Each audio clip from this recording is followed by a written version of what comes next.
Well, thank you so much, Cathy. And thank you, everybody that's here live on the call today. And for all of those that are going to be watching the recording, hope you enjoy the webinar. And Cathy, very grateful to have you participate in the free webinar, but also for your participation in the 6-month program that's live in Santa Monica. Really grateful to have you as one of the main speakers in that program. I'm looking forward to it. Yeah. And so as I was thinking about the call today, I was remembering the first time that I heard you speak live, and that was in one of Michael Neal's Super Coach Academy weekends. And it was when I was, I'd been learning about the principles, I'd been sort of resonating with it, but more on a conceptual, intellectual level. And when I was in that weekend when you were speaking, I had this experience where just sitting there, listening, enjoying the sharing, and all of a sudden I felt this well-being. It felt like it was just this feeling rising up inside of me, like it was really visceral. And I remember the metaphor that I will often use when I'm working with clients about how when you push a beach ball underwater and you take your hands off, it just kind of rises to the surface. Well, that was the experience I had.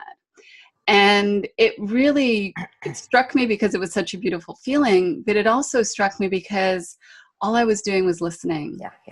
And it just speaks to the impact of the understanding, your capacity to share it from your grounding.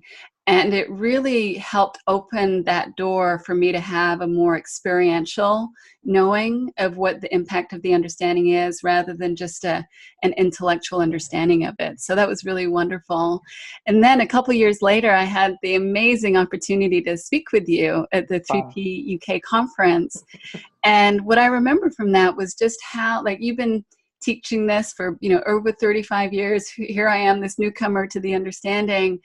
And just the level of ease, the level of respect, the level of just mutual collaboration when we were doing that, I just really appreciated that. And I also really appreciate the way that you bring such a practical and grounded way of sharing this understanding that is so relevant to people. That is, we're still looking in the direction of something that's a mystery, but yet you can share it in a way that's so accessible. So I'm excited to have you here today. I know everybody here is really looking forward to hearing from you. So welcome. My pleasure. Thank you. And I've had similar experiences when I first heard the same thing, except I was sitting in my car at a red light waiting for it to turn green. And that's when it kicked in for me. Like out of the blue, I'm like, oh, this is what they're talking about. It was really amazing. Yeah, that's fantastic. And so today, the focus of the Soul-Centered series is to really look in the direction of the spiritual nature of the understanding, to also really share what your experience was like having the opportunity to learn directly from Sydney Banks and be mentored by him, because I never got to meet Sydney Banks. And so it's wonderful to hear the way that he shared it, the impact that it had on people's lives. And so whatever feels relevant for you to share around that. And if you have any other questions, just let me know. Yeah, absolutely. Yeah. So you want me to just start? Go ahead. If that works for you. Well, it's interesting. Nobody's really asked me about my experience with Sydney Banks. So this is different. And when I started thinking about it, the first story is kind of funny because I didn't even know about him. I had been teaching the principles for close to 9 months in the jails, getting amazing results, working with my clients. I was an intern, getting my, degree in psychology. And so for 9 months, I'm teaching this and just seeing these amazing results, but I didn't even know he existed. Nobody talked about him. Now, there's a whole other story about that, which I won't get into, but out of the blue, I was listening to George Pransky do a talk on using the principles as a short-term therapy approach. And so I'm sitting in the audience up in Berkeley and with my colleague, and at the end he said, oh, by the way, Sydney Banks will be speaking in Hawaii, blah, blah, blah. And she and I look at each other like, well, who is that?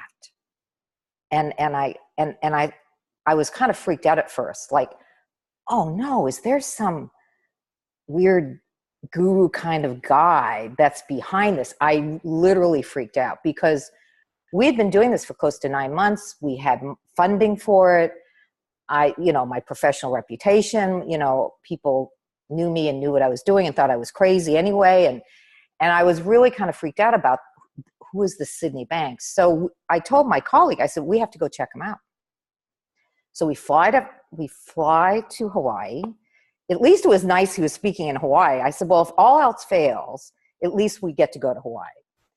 And I was seriously thinking, if this guy's a weirdo, then I'm out. I'm going to have to do something else. So anyway, we go out there, and it's in this room in this hotel, kind of near the beach, kind of no windows, kind of those lecture halls that's kind of, where it's like a pit, kind of, not as extreme, but yeah, kind of sunken in. And there's just one door to get in and out. I mean, it's a weird setup. So I go there with my colleague, and of course, when it was time for him to speak, they had the special chair.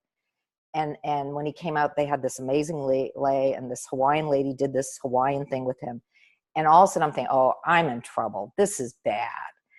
So I'm just sitting there really upset. And he doesn't start right away. He'll kind of just sit for a while.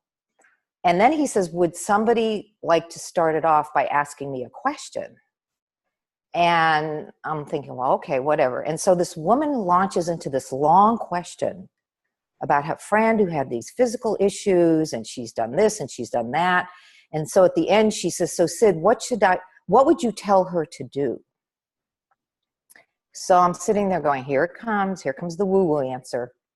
And he took a while to respond, and he looks up, he said, well, I think she should see a doctor. And I'm thinking, oh, well, okay, that's pretty cool. And so I started listening to him. I thought, well, that's what I'm teaching. Okay. So I was starting to feel better. We took a break, and of course, everybody swarms around him. And I'm just standing by myself, kind of towards the back. And he breaks through this whole group of people, and he starts walking towards the back of this lecture hall. And I'm thinking, oh, he doesn't know there's no door back there. He thinks... but no, all of a sudden he's coming towards me, and I'm looking behind me. I'm like, oh shit. And he walks up to me and he says, listen, I want you to come to Dunsmuir. And then he just, walks away. And I'm like, well, what the hell is that? So he comes back, we listen to more, and now I'm feeling okay. Like, okay, this is what I've been teaching. So I'm still kind of, not sure about him, but I'm feeling a whole lot better. Well, again, at lunch break, he came up to me again. I really want you to come. I'm like, okay. I go to Roger Mills, who was my mentor at the time.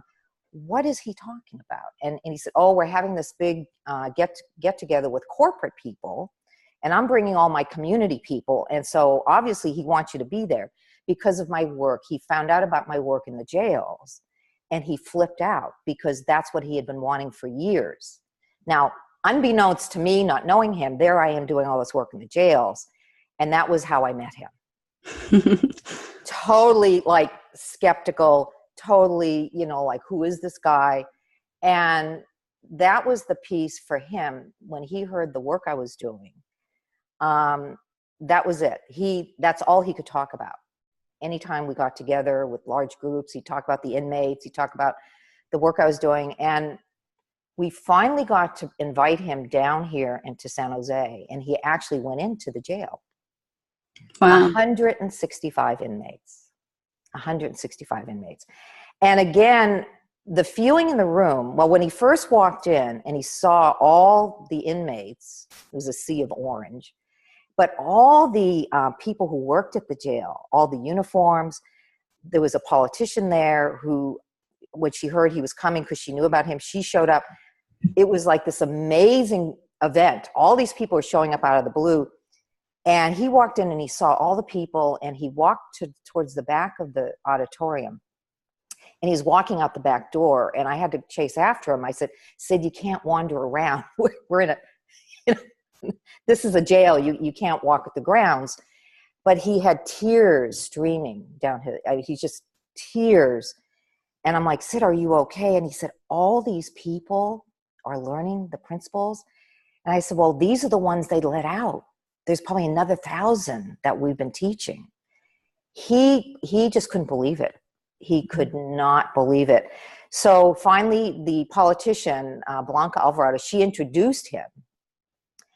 That she had us crying to start with. And she said, thank you for healing my community. And she's sharing all this stuff. And so finally he's up there.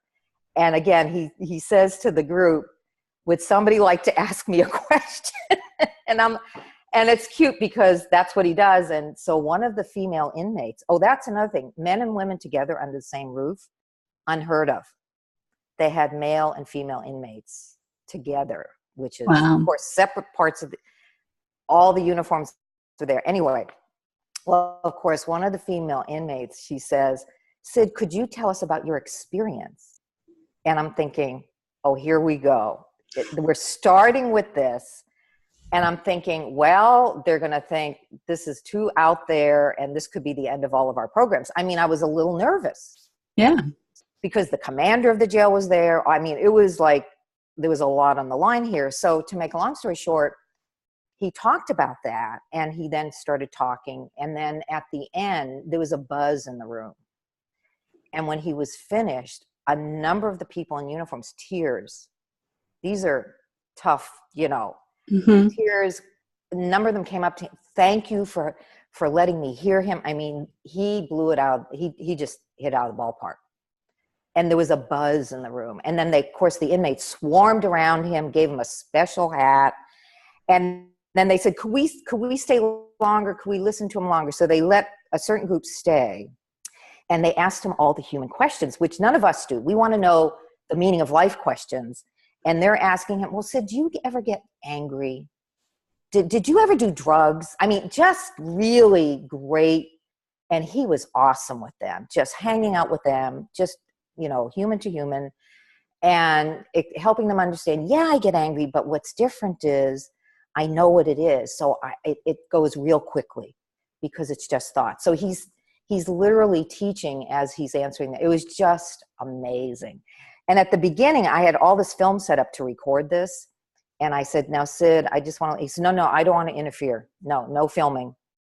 I don't want to impose on them. When it was all over, he came up to me and he said, Cathy, why didn't we film this? And I'm like, and so I went to Roger and he said, oh, you don't ever ask him. You just do. I didn't know that. But the other thing is he had brought his new book, The Enlightened Gardener. And he wanted to bring in his book. And I said, well, they can't get hardcover books because they could make them into weapons. So he and Judy, the night before, they sat up and cut the covers off all the books. Mm-hmm. And they brought all the books in for them. And there was I think they did 50 or 60 books. It was a lot of cutting off covers. So I will never, ever forget that. He just, again, the feeling in the room. And after the whole program, the politician, she comes up to me. She said, I have money. Where do you want it to go? And I'd been wanting to start in the juvenile justice system. Every time I'd be in the adult system, I would point to the juvenile building. We'll get to you. Eventually, we're going to get to you. And I said, I want the kids to get this. And so we had the funding within a week. So that, I mean, every time I'm with Sid, it's all these amazing things start happening. And so from where I sit, to me, Sid is a mystic. He's a mystic. And I can't believe I have to pinch myself to think I got to know him. And just not as much as maybe some of my other colleagues, but enough that I just couldn't believe it. So that's one of the many stories. I don't know. I'm rambling on and on. Maybe you need to ask me another question. You're not. No, I think I'm sitting here on the edge of my seat listening. So I'm sure everybody else is. And what really, stands out for me, it's how, in my experience, Sid was able to walk that line between owning what he saw, being a mystic, but never putting himself in a guru position. That's it. And absolutely pointing everybody in the direction of their own wisdom, that he didn't have anything that was different than any single one of us. Yeah. He would actually say, if he sensed people were looking to him, and it's a quandary because we are receiving this knowledge, but he'll look at you and he say, no, this is inside you. See, this is not coming from me. This is inside you. And I'm just pointing you in that direction. So if you look at any mystic that's been on this planet, that's all they're doing. It's inside. So, no, throughout the ages, they're all saying the same thing, just in different cultural contexts. But so if he even sensed that people are trying to follow him, he would tell them to get lost. No, you're missing it. You're totally missing it. And the reason why I miss him now is we get caught up in the form of things, and we start getting into too much content, and we start making this something else. And he would get on our case, not me personally, but he would kind of hit us upside the head, like, knock it off. That's not what this is. And, but it's inevitable, when we're speaking to something formless, it's inevitable it'll get lost. It'll get, diluted over time. And so that's what I really miss about him, is kind of keeping us all in line. You know what I mean? Like, okay, come on, let's come back in now. But he was so sweet to me. Anytime he saw me, he would, of course, when we heard him speak, we'd pay to hear him speak, and he would rip my check off. And I'm like, Sid, no, I want, and he would really be like on me. And he would say things like, I know you're out in the trenches, and I know what you're up against, and you keep doing you. You just keep doing what you're doing. And he was so supportive of me. Because every time we'd get together, he'd be calling somebody out for getting, too in their ego or whatever. And I would always sit there like, oh, please don't pick on me, and that was never a problem. He was just so supportive, and and he would just know about things I was going through. Now, I know some of my colleagues might have told him, but every now and then he would look at me and say, I know you're going through a tough time. And I go, yeah, it's pretty bizarre. And he goes, but you're okay. You know that. I go, I know that. He was just so calming, but yet he was so human. He would tell you the corniest jokes. And that reminded me of my dad. My dad is very Irish. He would tell us all these stories and corny jokes. And I'm like, I could be sitting with my dad right now, because he's very Scottish and very, again. And then in the next moment, he would look at me. We were having coffee, and he looks at me and he goes, now, you don't know. And I go, yeah, I don't know shit.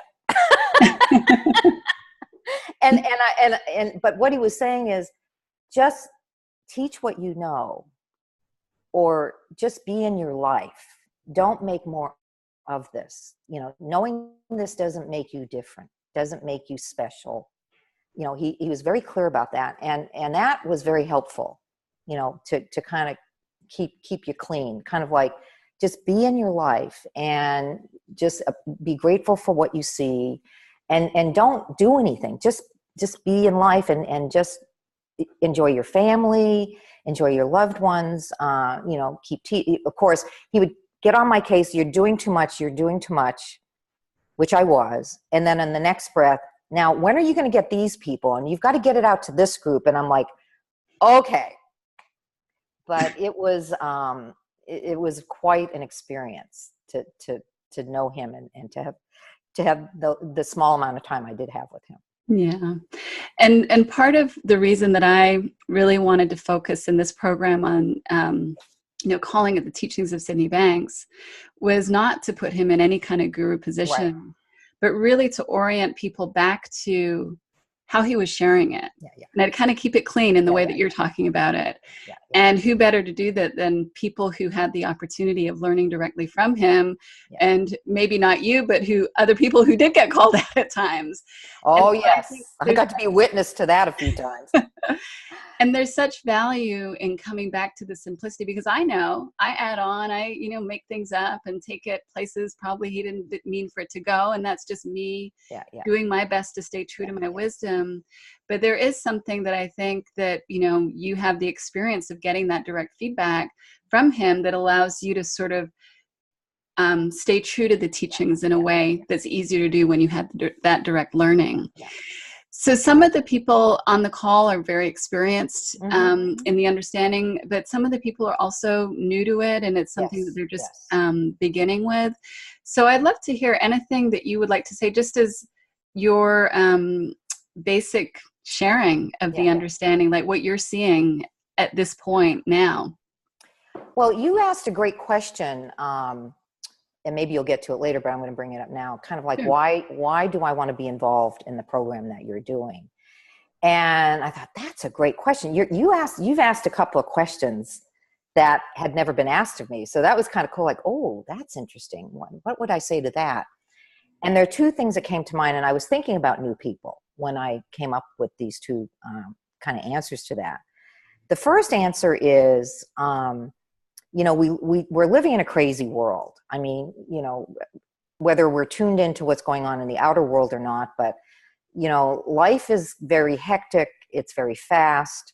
People are dealing with their families and working. And it's just this, again,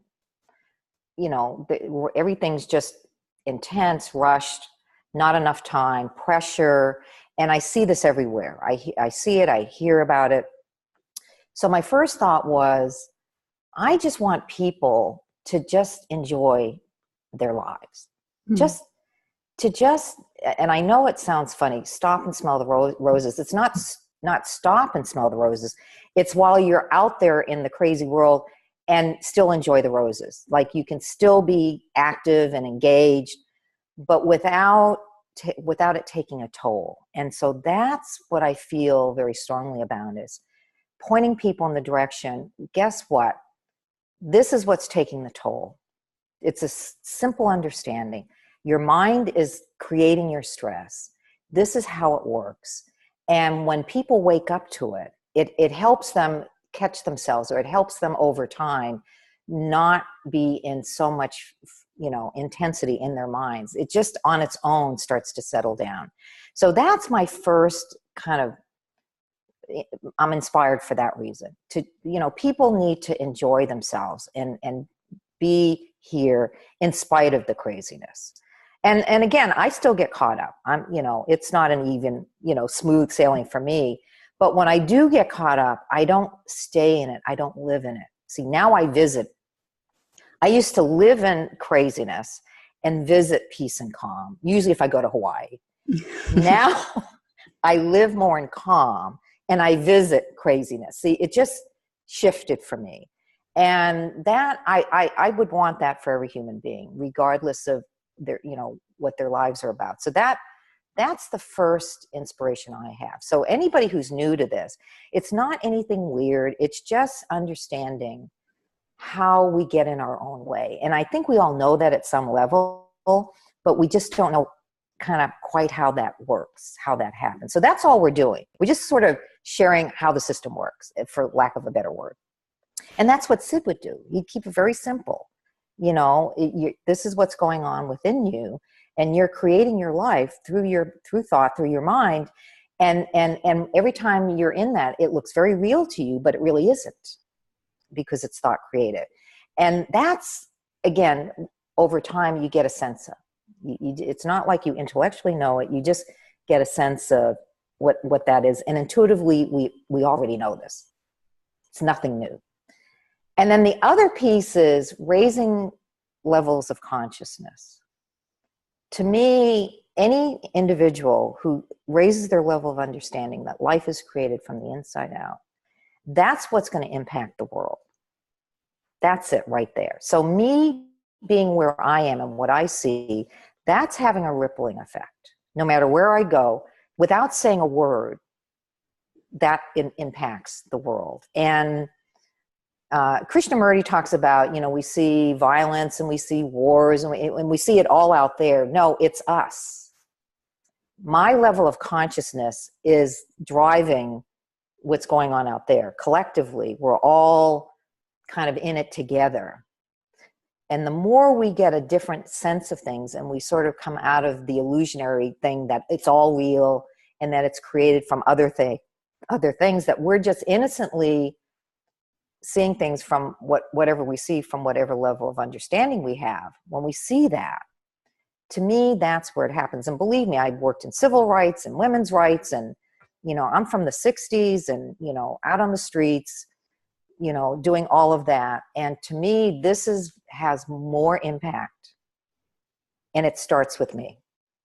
So I don't have to teach anything or share. I could just be me, and that's all that's needed. I am enough.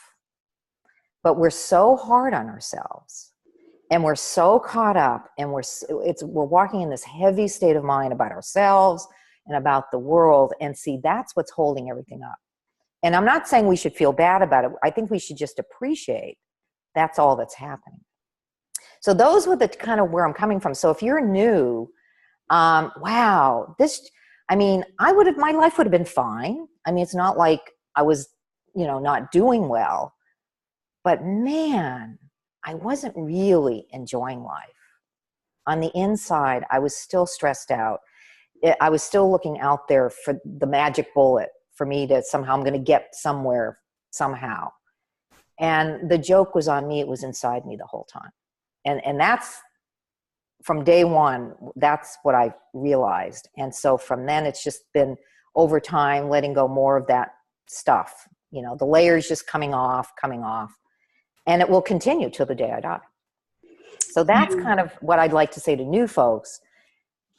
We were designed to be in a nice feeling. We were designed to love. We are understanding. But I think we forget that. And so we work way too hard in life. And I think that's such a profound message for anybody, whether you're new or been doing this, as long as you have. It's constantly being reminded of that and waking up to it. And I really resonate with what you said about how, you are enough, I am enough, we are all enough. And it's in the realization of that, the awakening more and more to that inside of ourselves, that ultimately there's a impact and ripple effect of that on the entire consciousness of the planet. Yeah. So it's win-win. I feel better, and the world feels better, hopefully. And it's not like this woo-woo mystery. I mean, there's mystery in that, for me, the mystery is when I see people wake up to it, I'm like, how did that happen? You're just like, whoa. And one day I asked Roger Mills, I said, when I was being mentored by him, now, Roger, exactly how does that happen? And he said, wow, I would be a wealthy man if I could tell you that, because I wanted to, well, what exactly is going on there? And he said, no, it's, again, because all of you in life, we've had these times where we've experienced things where we're kind of like, wow, how did that happen? We've all had that experience. Or, man, I got through that. Wow, that was amazing. See, so we're just putting more of a light on it. Kind of like this is what's really going on behind the scenes, and even that we can't know too much about. And it's used to call it, you guys are getting the fumes of this. And I remember Dickon and I were sitting in the audience, and he and I looked at each other. We went, "We'll take the fumes." We both looked together like, "We'll take them. We'll take them." But this is. It's been miraculous watching people change. A couple of people in my own family, but also just in my own life. I'm just, lighter. I don't take myself as seriously as I used to, Would you share a little bit more about how that experience was for you to kind of see that transformation within yourself? Well, there are two ways that it plays out. First time I didn't know how much lighter I was until somebody noticed my teaching. So that's, and it does play out in my teaching, probably more so, in my personal life also, but my colleague, my dear friend, Linda Ramus, she and I, joined at the hip. She's the brains behind everything that happened here in Santa Clara County. I'm in front getting all the glory, but she's really the one behind the jail program. And, she and I developed it together, but she really is that force behind it. And we didn't see each other a lot because, I was traveling, she was doing her thing. So we finally did this program for a public hospital.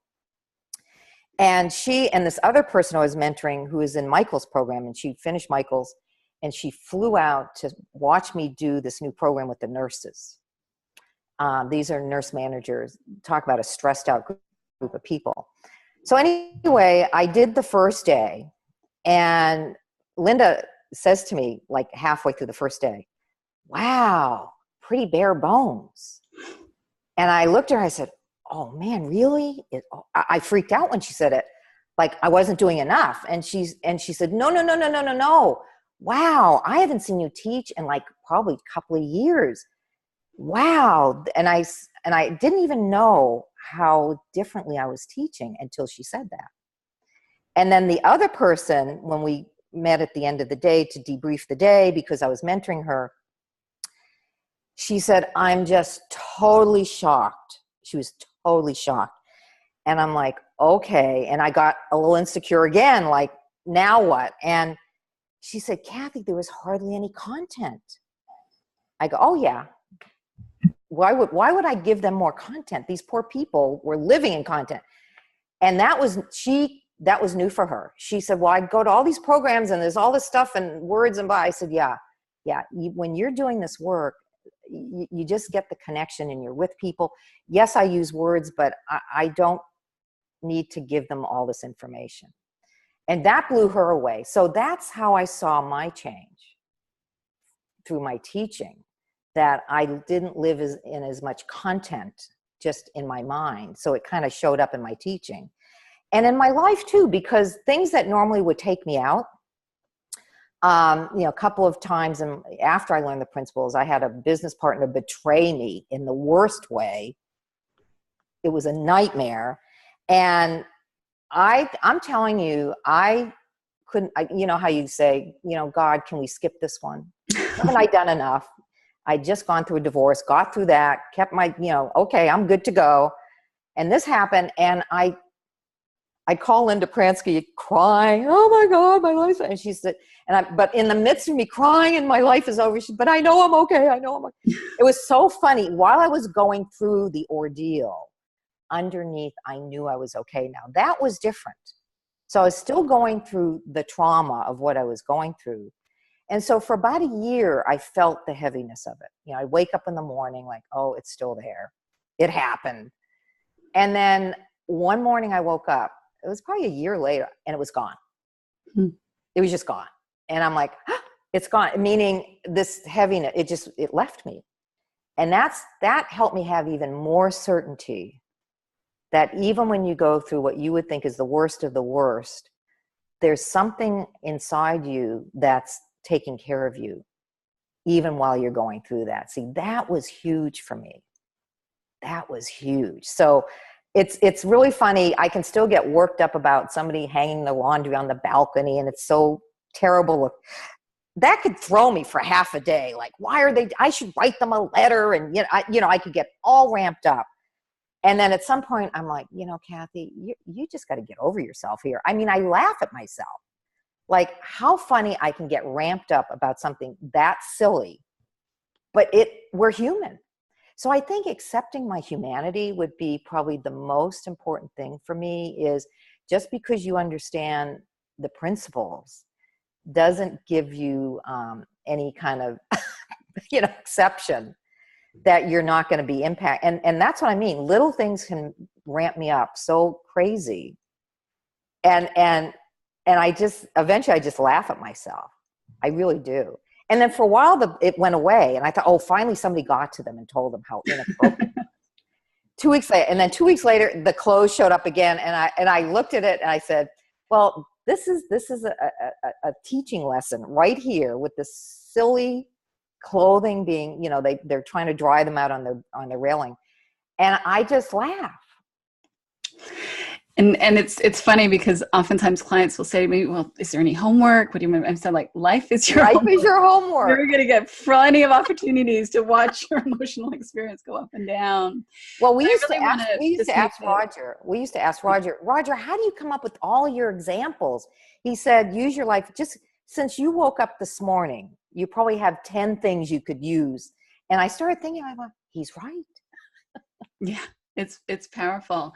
And I want to just jump back to what you said when you were going through that really difficult time, when you're on that conversation with Linda. Yeah. And you're crying and, wailing, whatever, but you knew that you were okay. To me, that was the shift that happened inside of me with the understanding. Still have all of my emotional experience, but even in the difficult times now, there's more of an inkling and a knowing that even though I don't feel okay, that I am okay. And the freedom in that experience, like the freedom to be human, to have all of my crazy, but still know that I'm okay. And also to not judge myself, because that's what I was really doing before. It's like I really felt a lot of shame. So that lifting has been just so amazing in my life. And I think that gets kind of misunderstood, because I've mentored many people, and and they've been through all these different programs, and when they get to me, they're like, "But Cathy, I'm still smoking," and I'm like, "So, well, that's bad." I'm like, "Well, wait a minute. Why is it bad?" And pretty soon, I help them see the smoking isn't the problem; it's the meaning they're holding against themselves in thought. That's the problem. And this woman, she said, "Oh my God." I said, "Yeah, yeah, oh, well, you're smoking, you know, but because you're so unneutral about it, that's what's holding in place." And that blew her away. And so the next time I saw her, she called me up for something else. And she said, "Oh, by the way, after that conversation, I stopped smoking." I don't know how many times, whether it's drugs, smoking, whatever, when they start to understand how much they're holding thought against themselves, that they should not, it's bad. It's bad that I'm smoking. It's bad. So teaching inmates, can you imagine me telling them, "Well, I don't agree with what you've done, but in the big scheme of things, what you've done is not what's creating the problem for you right now. Now you're locked up in jail for doing what you did." But because they had this guilt and this shame and whatever you want to call that, and anger, and I said, that's the issue. That's why you keep coming back here. That's why you keep using drugs. It's because of all the stuff that you're carrying around in your mind about who you are, what you did, which is very compelling because people tell them you should feel bad. And I'm telling them, no, there's a difference between taking responsibility versus feeling guilty. And they're like, "Well, why are you just telling me this now? I would, if I had known that." I go, "I know." See, it's how you carry it in thought. So to me, accepting our humanity is so important. But I think when people learn the principles, "Well, I should know better. I should know it's just thought." And I'm like, "Oh, honey, if we could all just know it's just thought, wouldn't that be nice?" So I that's one of the biggest areas I spend time on with either clients with personal issues or in mentoring, is this, how we don't accept our humanity, how we are trying to get away from the parts of ourselves that we don't want to be in. And as soon as you try to get away from it, it's the paradox. It makes it bigger. Absolutely. So, And it is common, especially I think at the beginning, because I know I did this with myself, is to use the understanding against myself in that way, to really still not realizing it, but still be striving to be better, thinking that the understanding was going to help me to get better, realizing that that just meant I didn't understand. and that's the other thing I try when I'm mentoring teachers. I tell them, we're not here to help people have a better experience. And they kind of look at me, well, then what's the point? I said, well, see, this is where we're different. I don't care if people stop using drugs. I don't care if people have a better life or not a better life. I mean, I care, but I'm not there to help them go from point A to point B. I just want them to see the blueprint. That's it. I'm not invested or attached to that they should change. And that's different. And people feel that from you. When they feel that from you, it's different. And the inmates would look at me. One day, one guy goes, "You're different, Cathy." And I'm like, "Well, what do you mean I'm different?" "Well, we have people who really are nice and they really are trying to help us. But you're different." And I said, "Yeah, I see that you have what I have. I'm not here you're not broken. You're not broken." And with good intention, the people who are trying to help them see them as broken. And then, of course, the inmates, they see themselves as broken. And so now you're, off to the races. When I tell them, I've started telling them, "I'm not here to change you. I'm not here to keep you from coming back. I'm not here to tell you shouldn't be in gangs," especially with kids. I want to know, well, tell me, why do you love the gangs? why do you like being in a gang? And they said, well, Cathy, it's cool and it's this and it's that. Nobody ever asked them how they see things. And, or why do you like to do drugs? Or why do you like to carjack? Or what, you know? And they start sharing this with me. And it's so cute because what it boils down to is a lot of kids, they go, well, Cathy, we're just bored. We're just bored. And I said, well, what does that mean, bored? What do you mean bored? There's nothing going on. And I said, well, so that's what it looks like. Nothing's going on. And I said, well, it hit me. I looked at them. I said, well, what if I told you, if you're going real fast on the inside, it makes everything look slow on the outside. That's why everything looks boring. And they said, they looked at me like, could you say that again? You know, it was like, or being in gangs and they think they get the respect from the gangs. And I said, so you're telling me that I'm dependent on somebody else for my respect? I'm sorry. I was born with my respect and it's in me and nobody can take it. And they're like, really? And now we're talking about, because they become violent over this dissing. And so it's amazing how it doesn't take a whole lot to see something like that. Yeah. Something like that. And so I'm just so grateful. I mean, to this day, every now and then I think, I mean, my Linda and I, we talk about, you know, when we're having our little glasses of wine, I go, so how would life be different for us if we didn't know the principles? We kind of sit around with, well, we'd be okay. You know, we wouldn't be like living under a bridge, but we probably wouldn't have the enjoyment as much as we're having, or the feeling of gratefulness, or just being able to be at ease in our own skin. And so, yeah, we kick that around a little bit, you know, like, well, what would life be if we didn't? A new 3P parlor game. So I know we have some time left, and I'd love to open it up for some questions if you're okay with that. I love questions. Great. I prefer questions. Okay. So for everybody on the call, if you go to the participants button, there's a click on it, and then on the right-hand side, there's a button that you can raise your hand. And when you click on that, I'll be able to see if you raise your hand, and then I'll be able to unmute you. Yeah, there it is. Yeah. Okay, great. So we have Dror. I'm going to unmute you, Dror. Hi, Dror. I don't know if I'm unmuted. Yes, you are. We can hear you. Yes, we can hear you. Hi, and thank you, Cathy. That was a wonderful start of the weekend for me, Saturday. Great. And I really appreciated that last part about accepting, you know, my humanness. And then the question that I have is about when I'm not feeling in my well-being, mainly due to medical things. So I'm about to go for an eye surgery next month that is pretty nasty healing. I did it on one eye, I need to do it on the other eye, and one of the side effects is you could lose your vision. Okay. And I'm doing much better than I did, you know, before I did the first surgery. Over there, I really probably lost 2 or 3 weeks of sleep over the thoughts of what could go wrong. And it was interesting because both my spiritual teacher at the time and the doctor, the surgeon, told me, why are you focusing on what can go wrong? That's like only like 1 to 10% of things. Focus on what can go well, and it did go well, you know, and very successful surgery. And I'm pretty confident that the other eye would be successful. Yet, you know, those thoughts keep creeping in. Yeah. What if?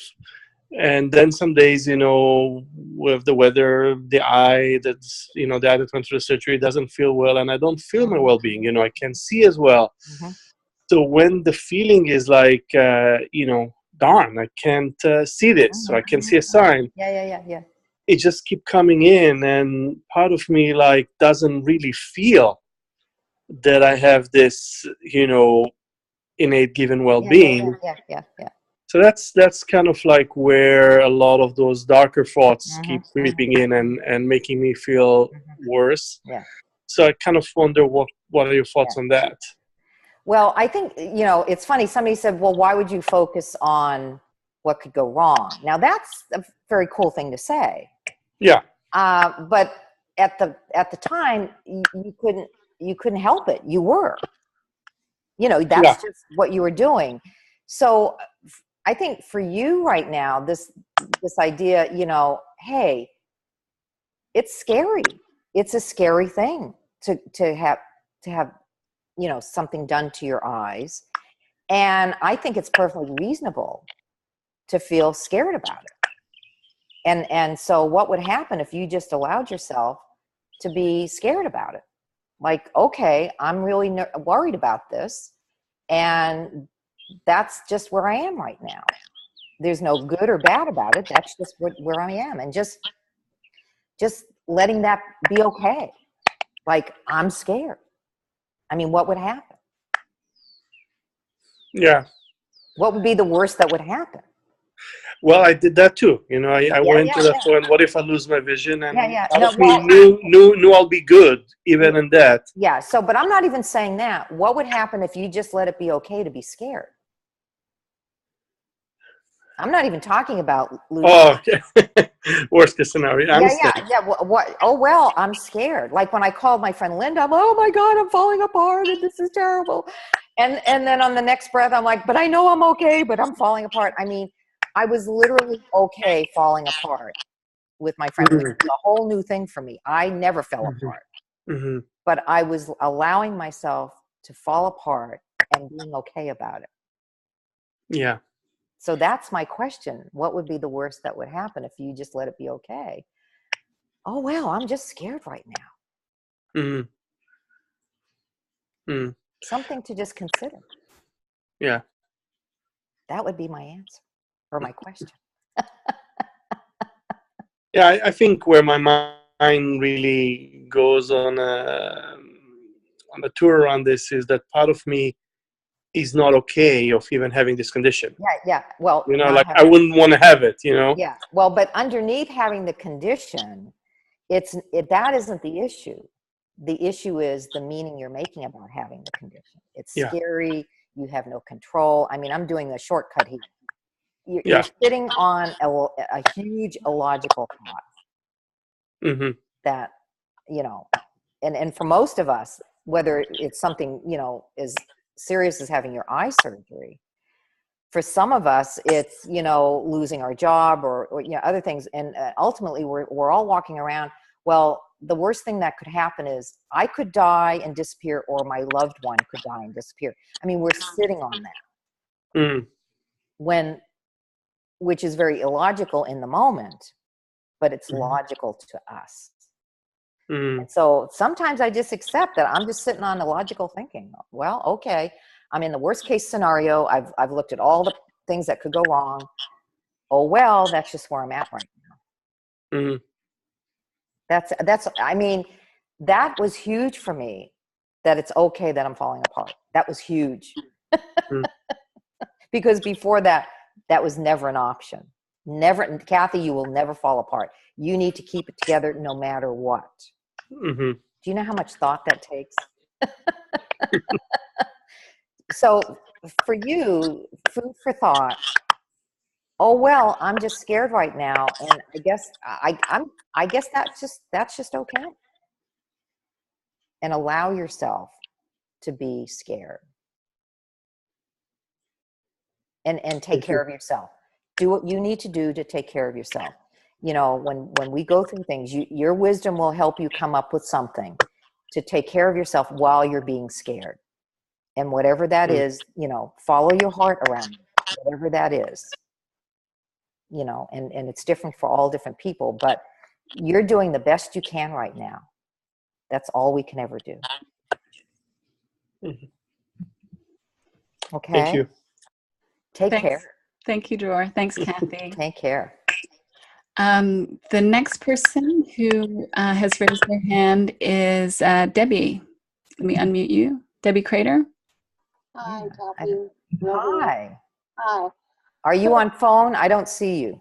Well, I have kind of an unstable internet here, and sometimes I can get on video, and sometimes. Okay, no, that's fine. I just want to make sure I didn't miss you. Okay, Go ahead. No problem. So I feel like I'm fairly new at the 3 Ps, but at the same time, there is a knowing, there's something that's so familiar with it. So I feel fairly okay with it.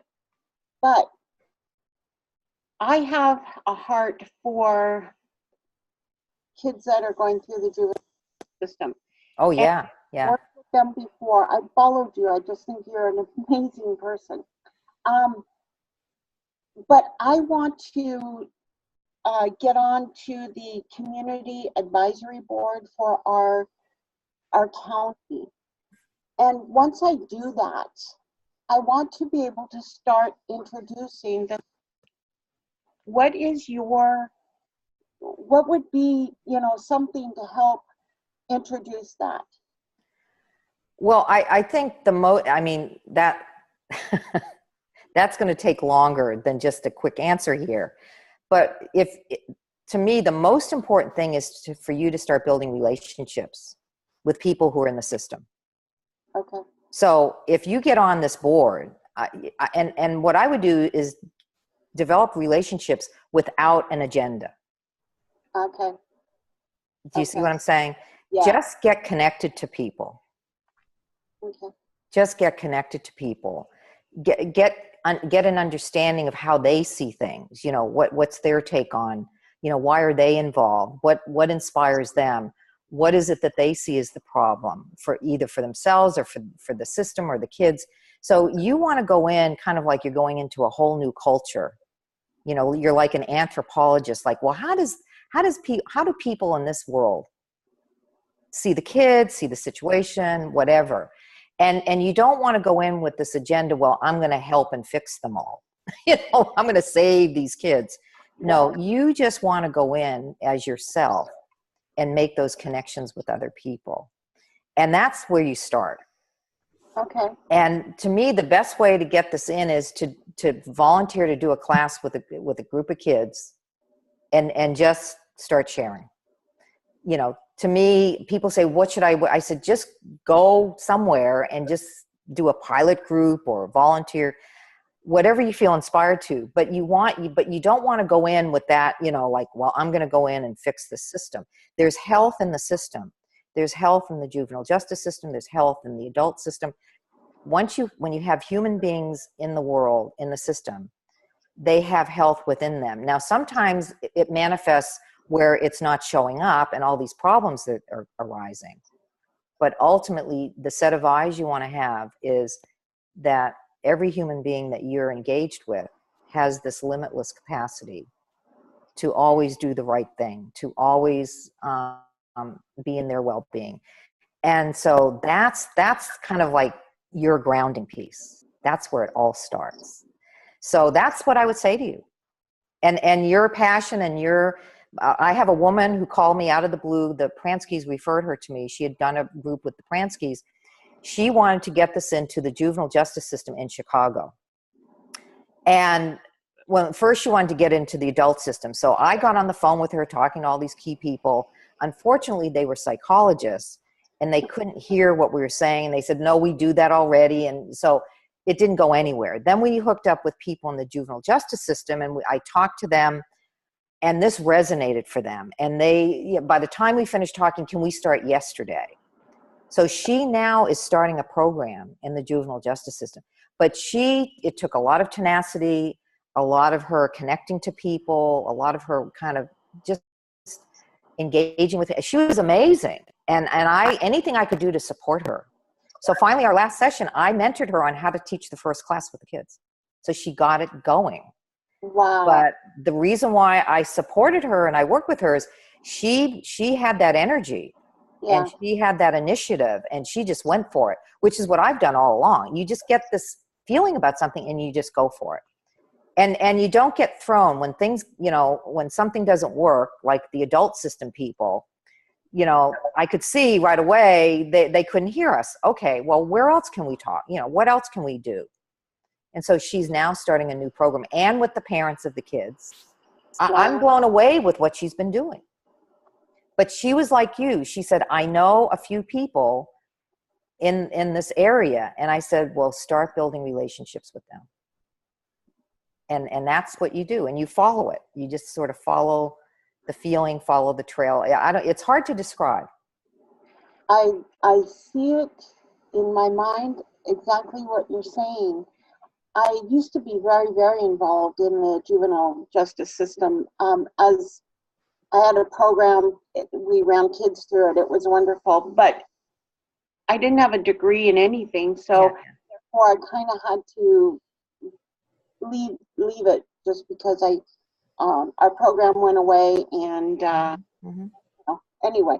So you have experience. See, you're way ahead of the game then. And, even though I had a degree, my degree was never on the paperwork. It doesn't matter. Okay.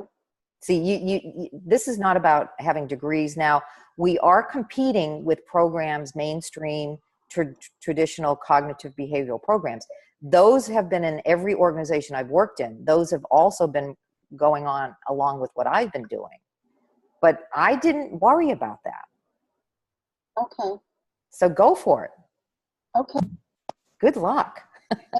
Yeah, wonderful work, Debbie. Thanks so much. Good luck with that. Cathy, are you open to taking one more question? Oh yeah, sure.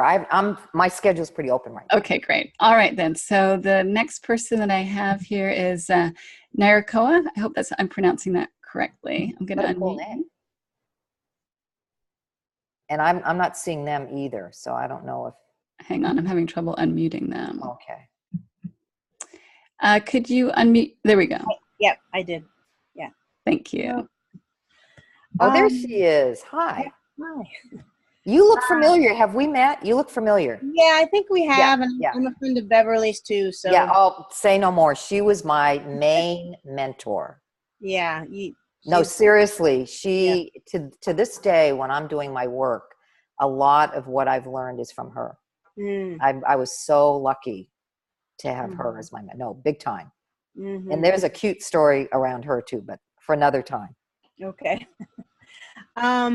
So I live out in Vermont, and I've known about the principles for, I don't know, maybe 18 years or so. Wow. And it's just, I would say at this point in my life, I feel very comfortable with life as it is. So, even when I'm losing it, some part of me is kind of curious about losing it. It's kind of like, this is interesting. This is losing it. So it's kind of wonderful. I recently got my MSW, and I'm working in 2 alternative high schools in Burlington, Vermont. Great. The kids that I'm a social worker, and the kids that couldn't make it in the regular high school for whatever reason. I don't want to go on and on, but I guess what I got this job a year ago, and what I learned this year in the job was, okay, I'm just going to go in and enjoy these kids and enjoy the teachers and enjoy the administrators. And at first I wasn't doing that. And then I realized that's all I'm going to do. I'm not going to judge it. I'm just going to go in and listen and enjoy. And, and it's been really wonderful, and I've created some really deep rapport with people. And what I feel like I hope to learn this year, and I'm calling it in, and just like, there are moments when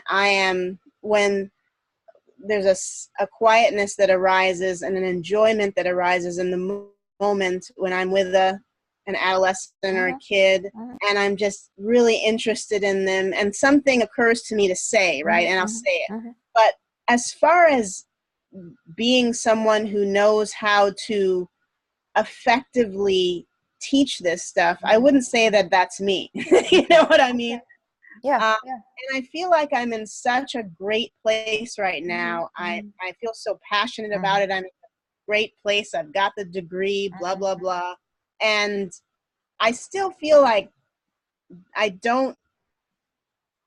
whatever thoughts that are getting in the way of just, I don't know what it is. Obviously it's thought, everything's thought. So I don't know what my question to you is. I think part of the reason why I'm interested in this series, or just any kind of mentorship, because I want to have that communication back and forth with people, and I don't even know what I'm asking, I guess. I'm just Well, I mean, you are in a great position, and at this point in time, since you do have that relationship with people, you now you're just there. You're not in a you know, you're accepting of people and all of that. If I see, this is me. If I'm in a situation where I have that, then I will find a way to get a group of kids together and start teaching directly. I mean, I'll just do that. And I have worked in we call them continuation schools, where they were kicked out of high schools or middle schools, or they came in from other parts of California because they were in gangs or they were living in group homes. So they sent me in to work with these kids. And my first thought was, I don't know how to do this. I mean, I went in totally like not knowing anything. And it was the best experience I've ever had. I learned more teaching kids than I have in any other. And I went in and had never done it before, like zero. So it's, if you want to, it's kind of like you're jumping off the cliff. You're jumping into the unknown. And I just, raise the bar up. Just raise the bar up on yourself and go for it. Just kind of like maybe get a group, find a theme. What's the issue in the school? Bullying or drugs or gang? Pick a theme. And just say, hey, I want to have a group for an hour on something, and see if kids are interested. And if it's relevant to them, find out what's going on in their world. What do they want to talk about? Because they usually don't get that. They don't get that. They're always being told what's right and what's wrong. But when I work with these kids and they're in gangs and they were using drugs and all this stuff, I wanted, well, tell me now, what's the deal about gangs? What do you like about being in a gang? And they felt so much freedom to speak. Most kids don't get that. See, if you, and then they get to hear each other speak. That's huge. That they can be, for them to kind of slowly be themselves around the other kids. Cause they're always, putting up a front. So, but it's on you. If you want to kind of go to the next, whatever that is for you, just go for it. Jump in. I completely I guess what, that really excites me, the idea of, because I have the freedom to start any group I want. That's why I'm saying you're in there. You're all, that to me, that is 98% of it. Where you are is 98% of it.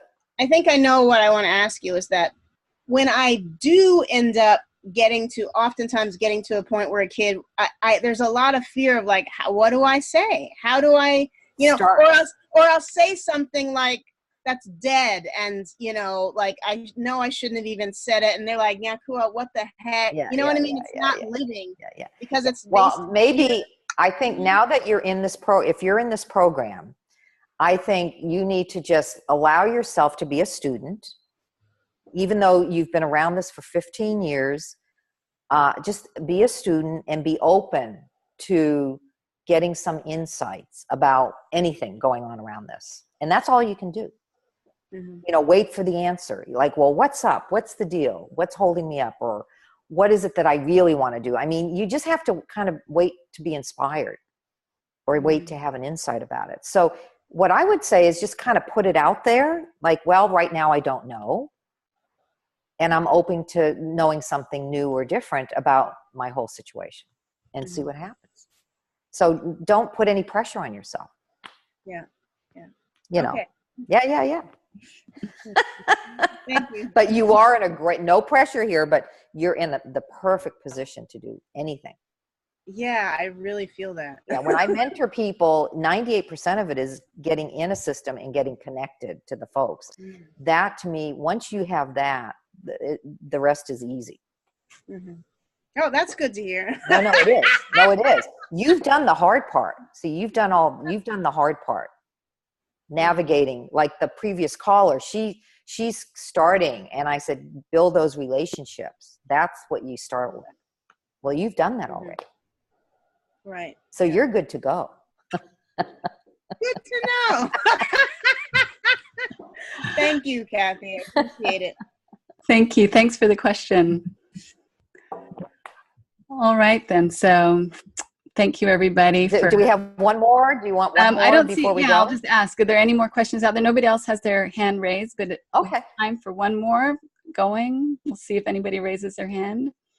Going. Gone. No, I don't see any other hands That's fine. getting That's raised. fine.